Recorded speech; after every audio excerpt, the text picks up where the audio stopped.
on this episode of The Brothers Mysterium. And if you have these abilities, you already know what today's show will be about. Well, the reason I think I might have it is because often I'll have different predictions that I'll see people certain places. No living person was in sight, but the same mournful sounds of distress met me as I passed along. I had a dream that my head was chained to my pillow and it was crawling with insects. It's like, are you kidding me? And it's like kind of coming back to me. I hadn't really thought about the dream until that very moment. You had this vision while you were sleeping, and then you remembered it when you were awake, and then it happened.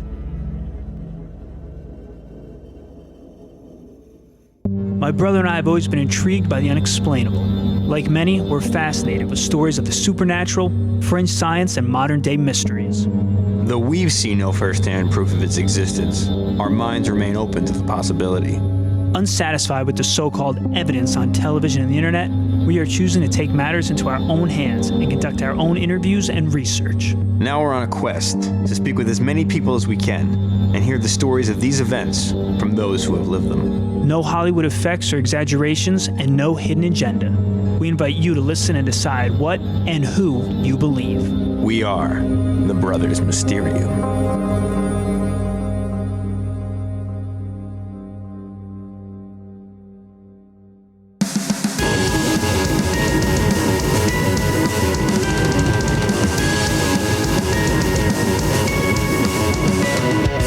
Hello and welcome to the Brothers Mysterium. My name is Tommy, joined as always by my brother Eric. Heyo. And if you have these abilities, you already know what today's show will be about, and that is the ability to see the future.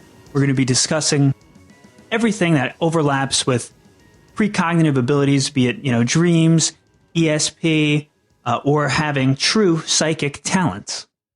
Now, does telekinesis fall into this too? Like the ability to move objects with your mind? No, not in today's episode. Okay. But we are going to start with something here that's a question from a listener. It's from Chrissy, and she says, I'd like to suggest the topic for an episode. What about déjà vu? Whenever it happens to me, I truly feel it is real, and sometimes I feel it happens in places that are important. I used to get it all the time. It was like I was literally living a moment from a dream I had, a dream I couldn't believe I never wrote down or told someone to prove I was right.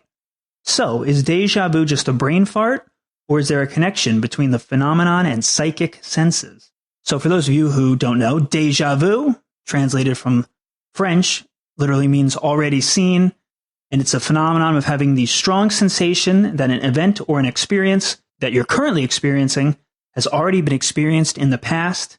At least 66% of humans experience déjà vu, more common in people 15 to 25, which is interesting. And I think we've all had it. It's described in different ways. Some people call it a glitch in the Matrix. Oh, déjà vu. What did you just say? Nothing, just had a little déjà vu. What did you see? What happened? A black cat went past us, and then another that looked just like it. How much like it? Was it the same cat? Might have been, I'm not sure. What is it? A déjà vu is usually a glitch in the Matrix. It happens when they change something. And I've had a lot of crazy déjà vu experiences, and two things come to mind. One is sometimes I will suddenly have almost like tunnel vision, and then get like a chill down my spine and feel almost like out of place, like something terrible is about to happen. And then I will suddenly like realize I'm living something I'm living, but it's super intense. Although I looked that up, and that could be because of low blood sugar. I'm not sure. Okay, which would make sense. I mean, because I've passed out from low blood sugar. I haven't passed out, but I've had. But I mean, we so do it share. Could be that. We do share genes, so yeah. Well, you're not my size, so we don't share genes. Oh, I see what you're saying. Yeah. And another thing that happens to me a lot, and I'm waiting for it to happen again, is I have a lot of déjà vu conversations where like I'm talking to somebody, all of a sudden I'll be like, I remember standing here facing this way, he's talking to me, and I know that if I say something, he will respond this way. For example, if I say, let me think of a good one. Like you say, this is my brother Eric, and then I say, hey, yo. No, just kidding. Perfect example, though. So, like, I'm like, if I say, this is my brother Eric, he's going to say, Ayo. And I'm like, I purposely shouldn't say it just to like break the deja vu chain, you know? But then I'm like, I have to do it to test it.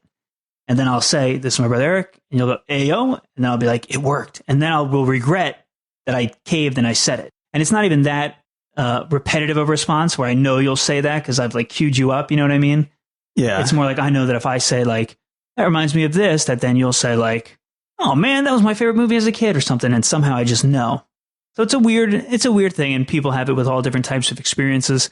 I don't know. What are your thoughts? Is it a possible psychic connection to an event that you've already lived, or is it just a brain fart? I think going in kind of reverse order with the last thing you said, I think some of that may be just being able to predict people's behaviors, because I know how certain people will react to things too, even down to some specifics. Also, I know as I've gotten older, I've tend to repeat some of my stories over and over again. So sometimes I'll like you said, live a conversation deja vu, right? Because sometimes I know I've told this story before, and then I start to forget who I actually told it to. And sometimes you often, you become a repeat offender. You tell the same story to the same person twice, which then would, in some aspects, obviously not all of them, cover both of those. Because one, you'd be like, I feel like I had this conversation before. And two, you may already know how that person's going to react because you actually did already have that conversation. That's true. I mean, there are the weird experiences, though, where you walk into a place for the first time and you'll be like, I've been here, I know it. Yeah, going back to regular back deja vu. room in the right, there's this, which you couldn't have known. So it is a weird thing. I don't know if you remember the store, Krell Lighting. Of course. Which used to be a lighting store, like right behind our house, which was a huge store, actually. It was, where was it? Was it where Cost Cutters was? No, it was where like Ronnie's Bagels was. Yeah, it was on the first strip. Yeah, that whole building is now collapsed. That's a whole different story. But I remember experiencing my first deja vu there as a kid, seeing a lamp that looked like a leaf. Like it was a nightlight plugged into a wall. And I remember seeing it, and I remember being like, I've been in this store before and seen this exact lamp. And this experience has happened before. And could I tell you, looking back, if that was the first time I was in that store? No, I felt like it was in the memory. But then again, memories are flawed. And every time you remember something, technically you remember it slightly differently because memory isn't without its own flaws too. And I could have been in that store and seen that lamp before. And who knows how my memory was coming together as a kid. I do have memories that go pretty far back. But yeah, that was my first experience with deja vu. And to that point, on the scientific side, it's been described. There's a lot of theories. Nobody knows exactly what deja vu is, but a very popular accepted theory is that basically say there's two boxes for your memories, short-term memories and long-term memories. And a lot of people theorize that it's basically a memory being placed in the wrong box. So you're there for the first time, but it's placed in your long-term memory by mistake. Something with the memory process is off, and then you're thinking to yourself, I know this, I remember this from something, but what? I can't, it seems like a dream. It's fuzzy, but it's there. And it's basically just kind of your memory malfunctioning. That to me seems too like pop neurology. Like there's that commercial where they're like, why are all these people so asleep? Yet I'm so awake. Did you know your brain has two systems? One helps keep you awake. The other helps you sleep. Science suggests when you have insomnia, the wake system in your brain may be too strong and your neurotransmitters remain too active as you try to sleep, which could be leading to your insomnia. Oh, maybe that's what's preventing me from getting the sleep I need. That commercial makes it sound like it's as simple as flipping a switch from on to off. But, in reality, there are like many complex areas of the brain that regulate sleep and the circadian rhythm. So it's just a very reductionist explanation of insomnia. And I feel like the previously mentioned explanation of deja vu is also reductionist or just false. But again, we've all had it. So yeah, deja vu, very common occurrence. I would say if you believe in the paranormal or not, you've probably experienced it. It definitely feels weird. I'm not so sure that it's paranormal or psychic. I think it might just be something weird going on with your brain or something else, but I don't know. So coming out of deja vu, before we hit people's experiences with psychics, let's talk a little bit about premonitions, ESP, which is another thing that a lot of people feel like they experience. Whenever I hear ESP, I always think of an old episode of Scooby-Doo with Sonny and Cher cameoing, where He says, You know what? My ESP tells me that tomorrow will be a beautiful day and we're going to have fun, fun, fun. Yeah, well, something tells me in your case, ESP stands for extra stupid personality. funny the things you remember. And in a 2001 National Science Foundation poll, 60% of adults surveyed agreed with the statement, some people possess psychic powers of ESP, extrasensory perception. And I actually sat down with some friends of mine, one of whom claimed to have ESP. The Brothers Mysterium.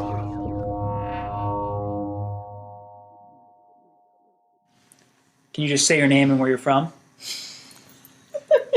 You realize that when she orders food She doesn't say her name or where she's from? she starts laughing when they say, "What would you like?" And she can't even order food. Oh, Lisa from Connecticut.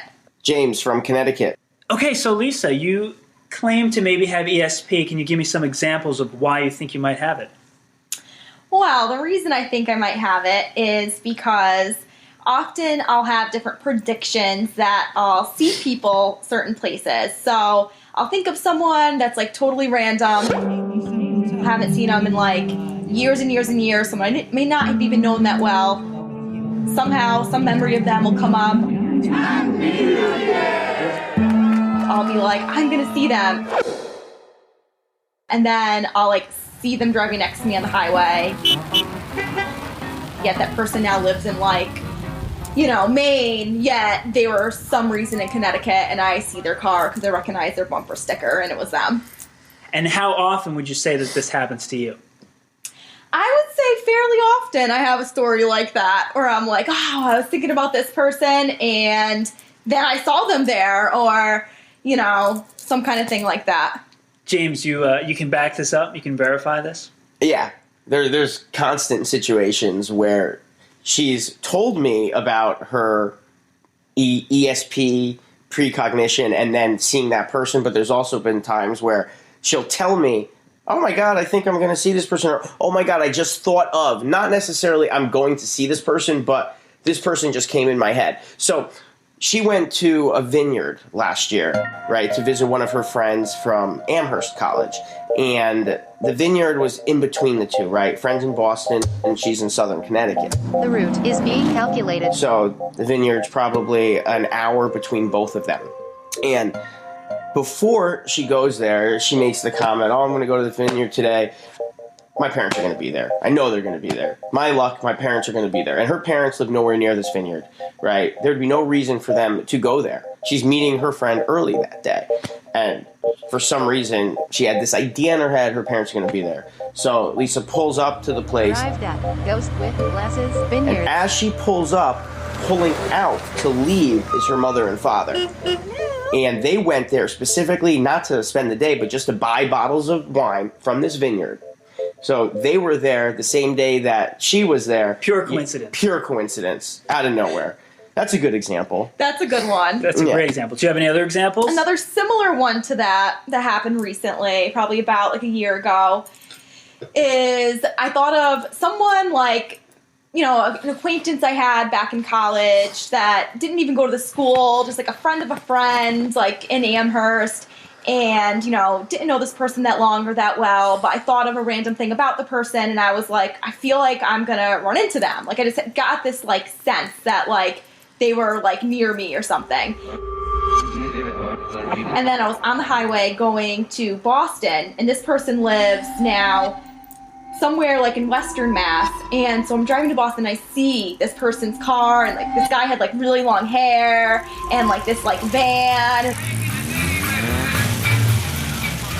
Like I look and I'm like, oh my God, that's him. And like just like a few days before, I like thought of something like about him, and I was like, what was that guy's name? And I was like trying to find it like on Facebook because I just like thought of the person, and then like there that person was. Totally random, totally crazy. Yeah. Have you always had this sort of gift, we'll call it, where you think of someone randomly and then boom, they show up in your life, or is it a new thing, or what? No, I actually always have had that pretty much. like ever since probably like elementary school, I definitely would like sense different things and say different things were going to happen. One time, it was like one of the like kind of like creepiest ones was I was on this like trip for a week for school at this like thing called Nature's Classroom, and then my mom came and like picked me up like after, you know, we got back to the school, and I said to my mom, I was like, I bet we got new birds at home, because like we had like all these birds and like, I don't know. And I was like, I bet we got new ones. And my mom was like, why would you think that? Why would we have new birds? Like, I don't know. I know there's new birds. And then we get home and I opened up the door to my room and there's these 2 new birds sitting in there that my sister got me while I was gone. And I just like sensed that there was birds. So when you get these sort of predictions, how does it work? Like, is it like you have an image of birds or a person in your head, or it's just like, you know, can you kind of explain mentally what happens? Is it a vision of them? Is it what's going on internally? It's like a vision. Like, it's kind of like I'm kind of like a daydreamer, I guess you could say. So I'm kind of, sometimes it could be more quiet. So I'll just be like thinking of things, and then I'll like think like, I might think about birds and I'll be like, oh, I bet there's going to be like birds there, like new ones. Or I'll think of someone, I'm like, oh, like, I feel like they're, like, it'll be like a, kind of like a sense, like, I feel like I'm gonna see them. Crazy. And if you could, which is like a weird question, but if you could sort of guess your percentage of having these feelings and then being correct, would you say like 50% of the time you have a sense you're gonna see somebody and you do? Is it 60, 70, 80%? If you had to throw out a figure, I know it's hard to guess, but roughly, what would you say is your kind of accuracy? I'd say up there with 80%. I'd say definitely a lot of times when I get that feeling or I say that I'm going to see someone or something's going to happen, it usually does. James, would you agree with 80% being somewhat of the... Yeah, there's never been a time where she said it to me and not happen. So the room for error, that 20% error is on her, right? Something that she sees. I've only seen it always happen. So crazy. And then yeah, it is crazy. It's scary. It's weird. It's odd. Yeah. Does anybody else in your family or anything like that have the kind of the same ability as far as you know, where they sense things and they come true as well, or is it sort of your own? I think it's kind of my own. No one else has really ever mentioned it. So very cool. Well, thank you so much for sharing that with us on the show. No problem. Thank you. Yeah, and I'm James. Oh, nobody cares. Officially, that's where the interview ended. But if there's one thing that Tommy and I have learned from doing this show, it's that most often people will say some of the best stuff when they think we're no longer recording and all the pressure is gone. So naturally, we've learned to let things keep rolling during the post-interview conversation. Like, she actually is creepy with this.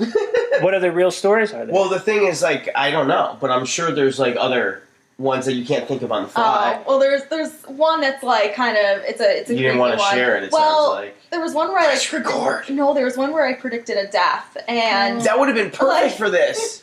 So my old college band director, he died at like probably in his 50s on a band trip. And what's crazy is the year before, when I was a junior and I was in band, I remember being on a band trip and like being on the bus and being like, I feel like something's gonna happen to him, like he's gonna die on a band trip. Like he was with you?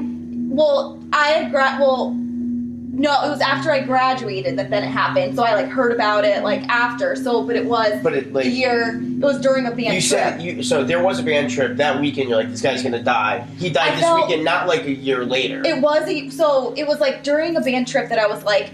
I like predicted like when I was like I just got this like feeling that like so his you're on death, a band trip with this guy, yeah, and then you're like this guy's gonna die in a year. Be like on a band, like it sounds weird to like think about that, but it just like on the bus, just like thinking like it just like it came to you. This guy's gonna die on a band trip next year. Yeah, next year. Not necessarily next year, but he'll die on a band trip. Yeah, yeah. Well, that's I got this feeling that like that's like how it was going to happen, and it was going to be like with people there, and that's what happened about 2 years later.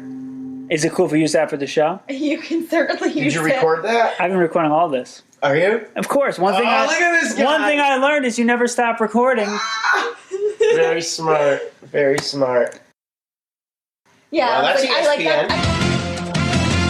All right, so That was Lisa and some of the examples she has as to why she believes she has ESP. What are your thoughts? Okay. I'm going to go in reverse order for the story she was telling there. Okay. So first of all, my question with the band director that died is, what did he die from? Because if he was like an unhealthy person that died of natural causes, I think it'd be relatively easy to predict, like, within a year, this guy's going to be dead. You know what I mean? But, well, I think her bigger thing was that he was going to die on a band trip. Okay. Unless maybe he goes on 35 band trips a year. Well, if he's a college band director, I'm pretty sure that's probably most of his career. Yeah. So I say the odds of him dying on a band trip are pretty good. But it depends what he died from. Like if the bus flipped over and he died, I'd be like, damn, okay, good call. But if it's like, oh, he died because his heart gave out, and it turns out he was like one of those people. Like, come on, you've all seen like an old person, and you'd be like, person's going to be dead before you know it. Yeah. Like, you just look at him and you can tell. With the birds thing, the fact that she used the phrase new birds makes me think she was in a position where she was either just about to get birds. So it was like around the corner any day now. Because you don't say new birds unless you had birds that needed to be replaced. Well, like she said, she already had pet birds. Right. So now there are new birds as well. So they're just add-ons. Right. So if she had 2 birds, she was like, I feel like there's going to be new birds. When she got home now, she has 4 birds. Not that her birds had died and she got new replacement birds. Yeah, all right. Okay. You know, it's like if you have a cat and you're like, I think there's going to be new kittens when I get home. All right, fair enough. A random one there. And then the specific example, in the beginning, she said, like, I see people on the highway a lot, but then, like, she had a specific story where she saw the guy on the highway a lot, like... Yes. Has it happened other times than that? Because in the beginning, she made it sound like it did. Yeah, then, well, I mean, like, she said that she saw somebody's car and recognized the car from the bumper sticker from Maine. Right. That time, she said she was thinking of the guy, looked over and, like, saw it was him, and he'd grown his hair out and stuff. Okay. I think that plays into the law of averages, though, too. Like, how many times does she think of people and she doesn't see them? She's put it in the 80 percentile. I threw that out there, yeah. Which I think is a very generous guess. Well, and also, as we've said many times with our mediums episode, it's people remember the correct times, not the incorrect times. Right. That's the Gene Dixon effect, right? Yes, it is. Yeah. And the cool thing I liked is there's 2 people involved in this situation since they're a couple, because it's not just one person saying, you know, oh, I'm right a lot of the time. Crazy Legs, a.k.a. James, was able to say, like, anytime she says it to me, she's right. And I feel like he is more on the skeptical side, so he wouldn't give her that leeway of always being right. And he has told me for a while that she's had this ability and stuff. It's come up quite a bit, so he's definitely very convinced of it, which means whatever's going on, whenever she mentions it to him, it's turning out to be true. And I just sort of like that element because it's easy for one person to be like, I thought of this and now it came true, and you can't verify it. But if she says, you know, as she's going out the door or something in the morning, like, I'm going to run into my parents, I feel like for some reason, boom, she does. Or she says, hey, you know who I just thought of? Little Mo with the terrible mustache. And then they haven't seen him in 8 years. They go out together to grab a drink, and Little Mo with the crappy mustache is their waiter. Yeah. Anything else to add on ESP? Not really. So much like ESP, precognitive dreams are a fairly common thing. A lot of people have them.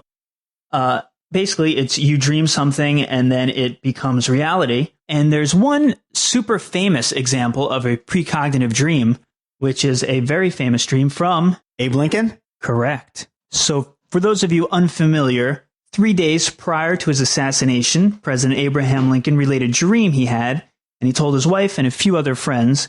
And according to Ward Hill Layman, one of the friends who was present for the conversation, this is what the president said. About 10 days ago, I retired very late. I had been up waiting for important dispatches from the front. I could not have been long in bed when I fell into a slumber, for I was waiting.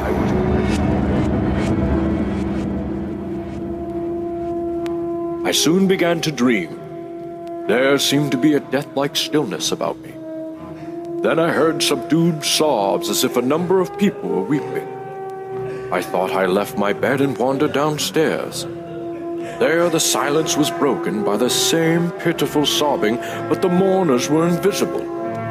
I went from room to room. No living person was in sight, but the same mournful sounds of distress met me as I passed along. I saw light in all the rooms, Every object was familiar to me. But where were all the people who were grieving as their hearts would break? I was puzzled and alarmed. What could be the meaning of all this? Determined to find the cause of state of things so mysterious and so shocking, I kept on until I arrived at the East Room, which I entered. There I was met with a sickening surprise. Before me was a catafalque, on which rested a corpse wrapped in funeral vestments. Around it were stationed soldiers who acted as guards. And there was a throng of people gazing mournfully upon the corpse, whose face was covered, others weeping pitifully. "Who is dead in the White House?" I demanded of one of the soldiers. "The president," was his answer. "He was killed by an assassin." Then came a loud burst of grief from the crowd, which woke me from my dream.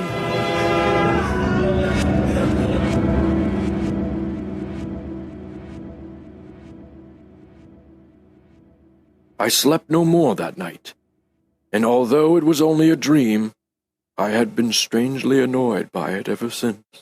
Super creepy, super eerie, now made famous. A lot of strange paranormal stories surrounding Abe Lincoln and his wife. But that brings us to dreams, precognitive dreams, and we have a tale of a dream right now. The Brothers. Mysterium.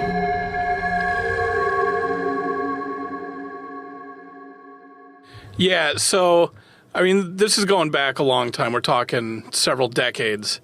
The first one took place, I think I was like 8 or 9 years old. I was having a bad dream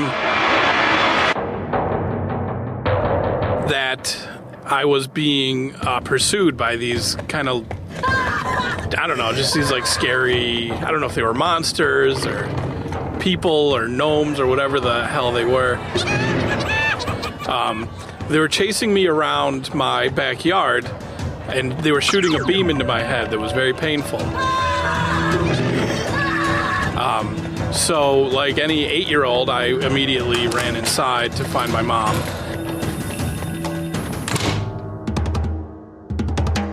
My mom wasn't home, so I went to call her.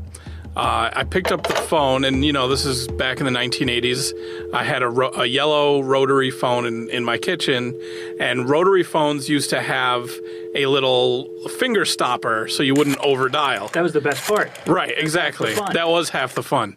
And you could really, like, dial with conviction because you knew you had that finger stopper to stop you there no matter how hard you were dialing. Well, when I went to pick up the phone, the finger stopper, the receipt, the hook, you know, all the component pieces of the phone just like fell apart in my hand,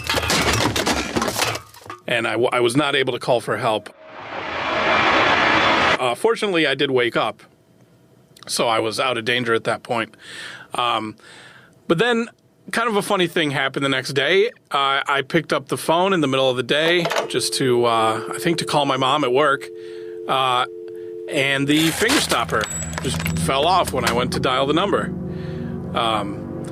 So that was the first time something like that happened, and it's kind of a mundane thing to be precognitive about, but it's always stuck with me as odd. So let's break that one down real quick. Sure. So you have this dream where you're getting kind of zapped in the head. I think that's kind of interesting. Yeah. Did you wake up with like a headache or anything? I didn't wake up with any kind of residual head pain or anything like that. But it was kind of a weird thing to be dreaming about being zapped in the head. It's strange. And then the other thing is you seem to, obviously, years later, you woke up and you very vividly remembered the dream. I do. I remember it in vivid detail, as vivid detail as I think it would be possible to remember this many years later. And then the phone breaking. So you had a dream the phone broke, and then in real life the phone broke? Yes. Did it break as severely as it did in the dream? Or? Not even close. But it did still break? It did break. The only thing that broke was the finger stopper came off.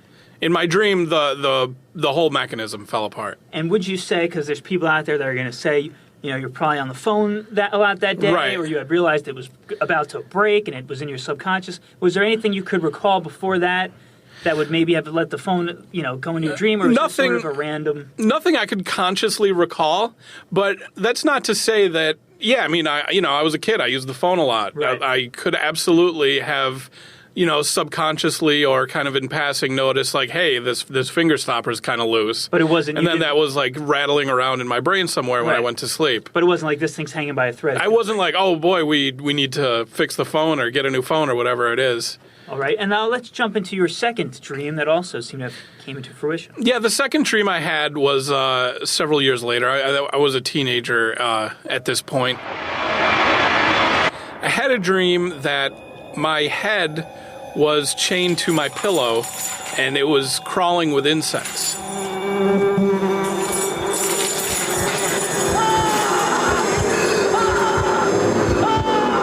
It was a very bad dream. It's disturbing. Yeah.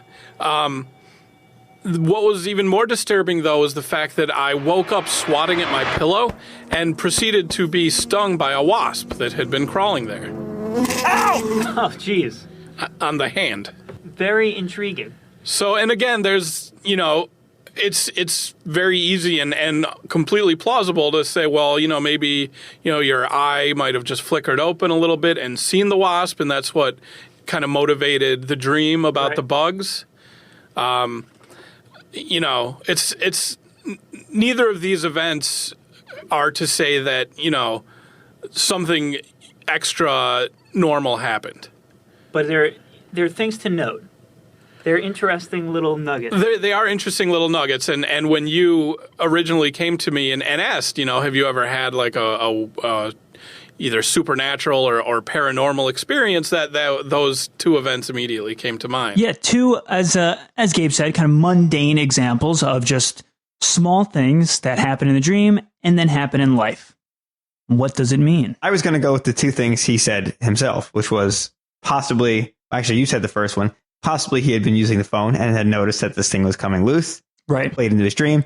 Second thing with the wasp, I would say something similar to what he said, except I would say to myself, he didn't even have to open his eyes and see the wasp. He could have felt it on his face. Right, or heard it buzzing around. Right, yeah. There's 1,000 things that the wasp could have done that would have triggered that kind of dream. And I think like he had the reflex to sit up and get out of there, but he was still asleep and dreaming, which is why, his head is chained to the pillow. Yeah, very creepy dreams is one thing for sure. Laser beams in the head and chained to pillows. That's with probably bugs all my over favorite it. part. Is they're shooting a painful beam into his head. It's not easy. It's not easy dreaming. No, definitely not. And let's listen to another story that maybe shows a bit more of precognitive essence.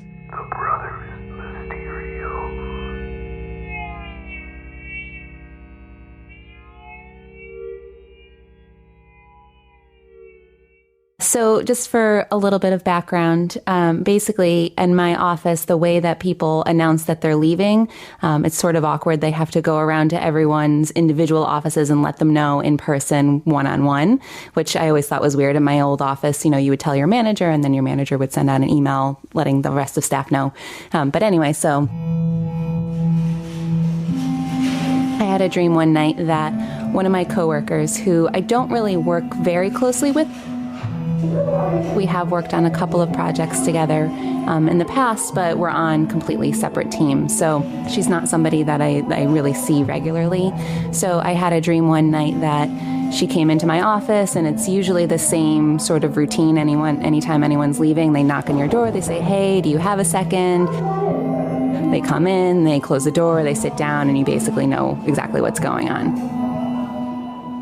So she, in my dream, knocks on my door. She says, "Hey, Alicia, do you have a second?" I'm thinking immediately, oh, great, somebody's leaving, and I like her. I don't want her to necessarily leave, so I'm really disappointed. And so she sits down and says that she is leaving, and I say, oh, is it, because you're so sick of working with your clients? She, in our office, works with the most difficult to work with clients. They have, a reputation for being pretty challenging to work with. So that was sort of my first instinct, and that was what she said was the case. She just couldn't take it anymore. They were really getting on her nerves, and it was too stressful. So she decided to take another job.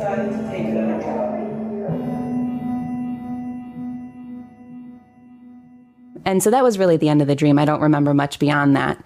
So then a few days later, she comes to my office. She knocks on my door. She says, "Hey, Alicia, do you have a second?" I was like, are you kidding me? And it's like kind of coming back to me. I hadn't really thought about the dream until that very moment. So she closed the door and I was like, "Are you leaving because you don't want to work with these people anymore?" And she said, Oh, well, I'm leaving, but not because of that. My husband got a new job in another state. But why would you say that? And I was like, I had a dream. It's so weird. I hadn't thought about it until you just came into this room, and such like a deja vu moment. But I had a dream that you were leaving for that reason. And she said, oh, no, it's really weird. It's really funny. But no, that's not the reason why. And so we talked about why she was leaving. And, you know, it took me a little while to sort of get over the deja vu element of it. And you said that you didn't work with her regularly. She was from a different team. So is there any chance that somehow she was giving you like subliminal cues that she might be leaving and that your subconscious picked that up and that's why you had this dream, if you're trying to sort of break it down as to it wasn't just a random precognitive event, but, you know, there were subtle clues maybe that you knew she was leaving? No, I don't think so. I mean, she always seemed pretty happy there. She was really just generally happy person, and she was really good at her job. It was more recently that we had worked on a project together. So I think just because I was around her now suddenly for, you know, a couple of days, a little bit more closely. So she was sort of at the forefront of my mind. That probably had something to do with it. And actually just recently, and I don't know why this keeps happening, I had another dream that another coworker of mine quit. We actually have a very good workplace, and it's not like people are leaving all the time, so I don't know why this is happening, but it's actually a coworker of mine that I work very closely with and I would hate to lose. So I had a dream that she left. I forget what the reason was, but she told me she was leaving, I think to start her own business or something like that. So it hasn't happened in real life, and I hope that it doesn't, but I'll have to let you know if it does. So yeah, that one, a little more meat to it, a little more juicy of a precognitive dream. It did come to fruition. The circumstances weren't the same. She thought it was because of the challenging client. It was actually just because of they were moving because the husband got a new job. But what I found interesting and even asked about was it's sort of a random person. So out of so many people that you know, so many people that you work with, live with, friends, family, to dream of that one person quitting. You know, I mean, we were talking about odds before. The odds of that happening seem pretty slim. And this was cool because it brought it back to our opening question about deja vu. The only difference being this time it was a deja vu feeling, but it actually wasn't deja vu because she actually did dream it and was then living it. Right. Didn't experience it. Dreamt it. Right. And remembered, like, you know, not like, I feel like I've dreamt this. Right. It was like pinned down to a time. Right. It was like, this was I had this 2-3 dream. days ago. I just had this dream. Yeah. So, weird. Certainly weird. And not an extreme example where it's like I had a dream about this huge tragedy or, you know, a terrorist attack or anything. That reminds me of another thing. Momentous. Well, hey, let's do it before we move on. Well, that falls more into the kind of experiences I've had, so I can kind of relate to that one a little more. And if I seem to be down on other people's experiences and things like that, it's just because I have to go off of what I know and can relate to, I suppose. The terrorist thing you reminded me of is interesting because I remember the day before 9/11, I was on AOL Instant Messenger. I'm just going to pop in here with a quick voiceover because I'm about to tell a few stories that I've actually already told on the show, which, if you remember from the beginning of this episode, the conversation Tommy and I had about deja vu conversations. And I said, sometimes people may repeat stories to people and then get a similar reaction and then feel that they're experiencing deja vu. I said that I myself am a repeat offender and repeat stories. This is a perfect example. If you want to hear these stories, go listen to the bonus episode Intuition, because I tell them there for the first time and it's fresh, not deja vu. However, one of the stories that I included in this episode, I didn't tell in that episode. So I'll let that one fly. Okay, so my dream was I had a dream that my ex-girlfriend, who now had a new boyfriend, I had a dream that he had done something terrible to her, and she came and sought me out, and I remember her grabbing my left hand and holding my hand as we walked together. And I was like, okay, that's weird. That's wild. Yeah. And then not too long after, she got in touch with me, and she said, holy shit, my boyfriend got super drunk and tried to beat me up.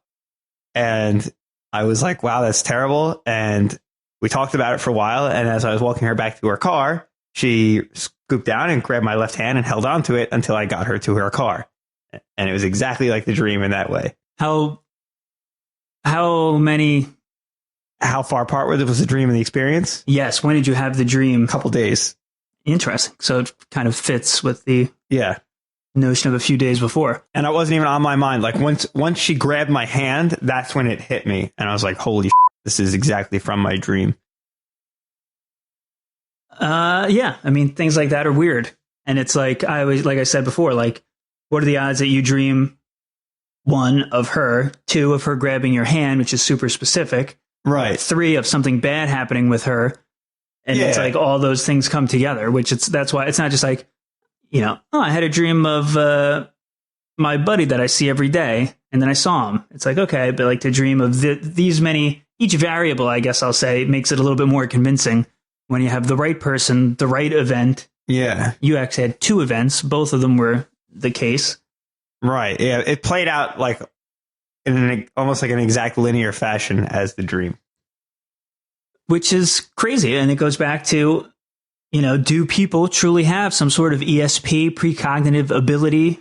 And maybe, I hate once again that it comes back to sleeping. I never realized before we started the show how many paranormal phenomena are tied in with sleep.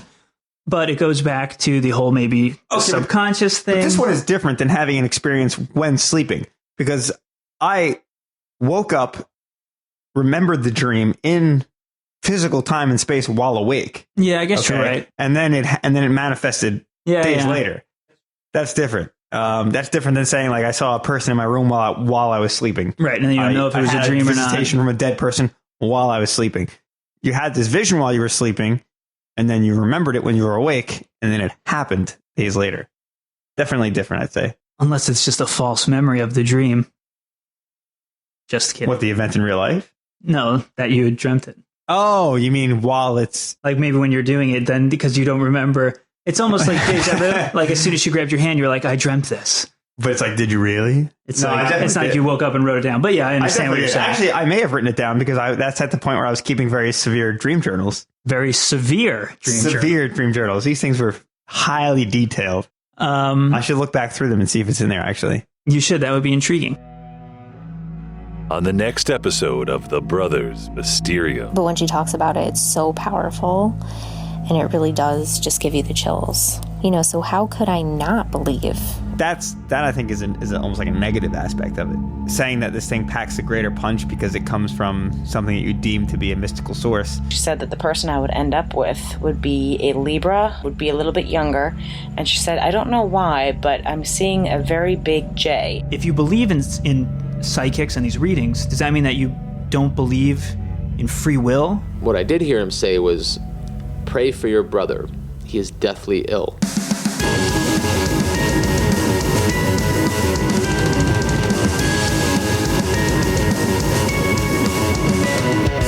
Clips heard in this episode are from The Matrix, released in 1999, which was produced by Village Roadshow Pictures and Silver Pictures, and was distributed by Warner Bros. And Roadshow Entertainment. Clip of the Insomnia commercial is for Why So Awake, which is licensed by American Co. Inc. For more information, check out whysoawake.com. The clip of Sonny and Cher discussing ESP is from the new Scooby-Doo movies, Episode 8, entitled The Secret of Shark Island. Songs heard in this episode are Joe Louis Blues by Carl Martin, The Grateful Dead live at Hollywood Palladium on August 6, 1971, and playing Turn On Your Love Light, Battle Hymn of the Republic by William Steff, and Lincoln's Funeral March, written by William Wolsifer. Also, special thanks to Steve DeMonico. He was the voice of Abraham Lincoln during the precognitive assassination dream, and he wanted to remind our listeners to check out the podcast, Amanda and Emily, We Have a Show. That's Steve wanted to say that, not Abe Lincoln. As always, special thanks to Gwen and Dan Hudson for providing voiceover work, and The Nevergrid for providing the theme song for The Brothers Mysterium.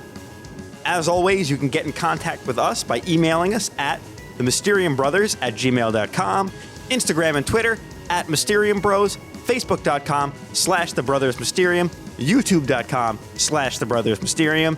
And as always, we want to thank you for listening to us. We'll catch you next time.